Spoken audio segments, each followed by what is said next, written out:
Harry's wife. Why a grifter? Many people have described Harry's wife as a grifter for quite some time. Others might describe her perhaps as a gold digger, a social climber. But grifter is the one description that pops up regularly, and as I mentioned, has done so for quite some time in relation to the Duchess of Overseas. What is a grifter? Well, it's a North American term and is a person who engages in petty or small-scale swindling. For instance, an individual is a grifter who preys upon people. Now, in actual fact, Harry's wife is someone who actually operates on a slightly larger scale than small-scale swindling. But ultimately, it is a term that's adopted for somebody who preys on people, that is effectively a con artist.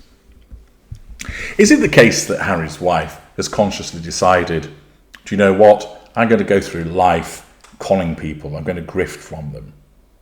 The short answer to that is no. She does not see herself as that. She does not recognise that as an accurate description of who she is. She sees herself as a talented actress, a beautiful woman, a fashion icon, a titan of philanthropy, a bananatarian, a kind, empathic individual who has had difficulties in her life and has found herself put upon, more recently as a consequence of unjustified hate and racism. In other words, she is a victim, and that what she does is simply wanting to make the world a better place. And it's fair enough that she benefits as a consequence of her unlimited talent.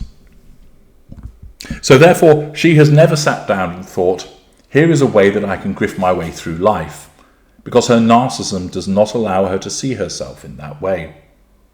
Instead, it tells her that she is this brilliant actress, this fashion icon, that she is kind and empathic, and that she's got lots of interesting things to say. When she makes her speeches, the reason that she has that shit-eating rictus grin, that the cat that's got the cream, is because she honestly believes that what she's saying is monumentally fascinating, insightful, and useful. Moreover, she is also reacting to the receipt of the fuel as a consequence of the audience either politely clapping her or, as instructed, cheering her. The provision of all of that fuel makes her feel powerful and unfortunately reinforces in her deluded mind that she's not scamming people by charging X $100,000 or tens of thousands of dollars for her appearance, but rather the fee was more than worth it for them to receive the wisdom from the mouth of Harry's wife. That when she receives freebies by way of couture from fashion houses, in her mind, it reinforces the delusion that she is a fashion icon and that these designers are over the moon to be associated with her and that she wears it so well. She does not turn up at organisations thinking, I haven't got really much to offer here, I'm going to have to make such a little go a very long way, but I'll charm them and smile at them and touch them on the arm and flirt around them in order to ensure that they fall under my spell. Instead, she just gets on with those things. She experiences no embarrassment or shame at turning up at a Disney premiere, shilling for work. I'm a brilliant voiceover artist, if you heard my breathy sex worker telephone voice, she declares. You should sign me up. And Harry, of course, completely under her spell and wanting to be supportive, shills on her behalf. She does not go there and think, right, before we go in there, Harry, quick word in your ear. Tonight's mission, we get voiceover work. You back me up. I'll dazzle them with this rictus grin and my shiny new veneers. They'll be like pudding in my hands. Okay, Project Disney, execute. Instead, She just thinks that it's entirely appropriate to go in and talk in such terms, failing to recognise the boundaries of it being poor manners to talk business in such way, to hijack the conversation to achieve this, and indeed effectively doorstepping the CEO of Disney and making him feel surprised and potentially uncomfortable as a consequence of making such requests. She does not see that she's a talentless individual that then obtains money out of organisations and then determines that it's appropriate for her to provide very little in return. She doesn't see that the petty behaviours that she engages in for the purposes of, for instance, walking off set and stealing a pair of shoes, she doesn't see that as anything wrong. The shoes suited me. I was doing a shoot for them. I wasn't paid enough, and therefore it's only right that I kept them. Or, I hadn't realised I'd walked off with them. Well, they won't mind. They love me and adore me, so I'm quite sure that they're happy for me to keep the shoes. Her narcissism drives her with a sense of entitlement that she can do what she wants whenever she pleases.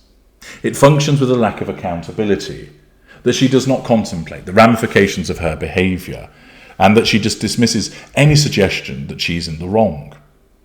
She's grandiose. She thinks that when she turns up somewhere, everybody should fall to their knees and worship the ground upon which she walks, because they're so delighted that she has graced them with her presence.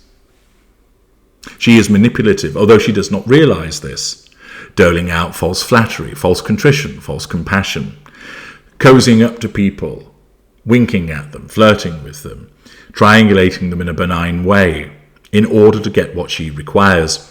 But it all happens through instinct. And she grifts because she essentially has no talent.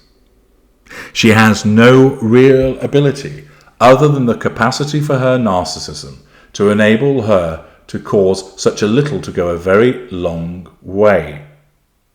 That it's her narcissism, with its sense of entitlement and lack of accountability, that sees these opportunities. And because money is such an important residual benefit to her, her narcissism is directed to get hold of it, but to do so on the basis of trying to get remuneration using very little indeed. Thus, she has to revert to the manipulations, again, instinctively. But this is why she grifts. She grifts because she has no inherent talent, and her narcissism wants her to control people, draw fuel, and get hold of that hugely important residual benefit of money, and thus in so doing, it deems the most appropriate way for her to go about that is through the act of grifting. And that is why she does it. I'm H.G. Tudor. Thank you for listening.